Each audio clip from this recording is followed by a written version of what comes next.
Major health news tonight. New cervical cancer screening guidelines are out. The U.S. Preventive Services Task Force says women no longer need an annual pap smear if they've had a clean history to date. Now the task force says they can extend testing to every 3 to 5 years. And women under the age of 21 or over 65, again with clean pap smear histories, don't need the test at all. Dr. Julie Pass is an OB/GYN at Wellington Regional Hospital, kind enough to join us tonight. Doctor, your reaction to the news? Hi. I just wanted to let you know that pap smears in general, it takes about 10 years for the cells in the cervix to become abnormal and to cause cervical cancer. So if we screen instead of every year, every 3 to 5 years, ideally we should be able to pick up the abnormal cells prior to detecting a cancer. So doctor, that's so important. So you agree with this because you think the screening is in no way hurt with the new ruling precisely because of what you described? Well, some of the benefits of it is it decreases the anxiety and additional cost and additional biopsies that would occur.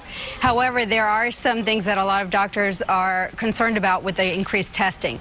There's about a 10% false positive in pap smears. So if you are one of those 10% that have a misdiagnosed pap smear and then you don't get screened again for another 3 to 5 years, you could have a delay in diagnosis of at least 6 to 10 years, which would be a concern. Dr. Pass, bottom line though, do you think, generally speaking, this will be well accepted in the physician community as a step forward and positive move in terms of cancer screenings?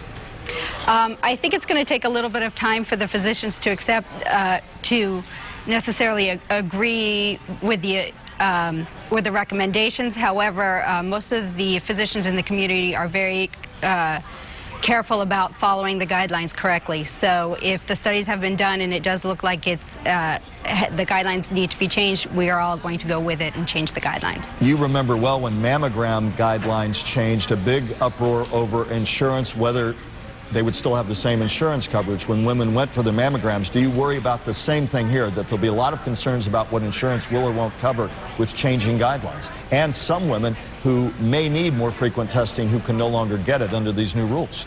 Well, as you know, even with the guidelines, a lot of the physicians are not following the mammogram guidelines, and insurances also have not agreed to quit covering for mammograms as well. So depending on how things go, we'll see if the insurance companies will continue to follow or not pay for pap smears, depending on how things turn out over the next few years. Dr. Julie Pass, OB/GYN at Wellington Regional Hospital, thank you so much for joining us. Of course, always the advice, check with your own healthcare physician about these new rules. Have that long, involved talk with them. Thanks for being with us, doctor. Thank you.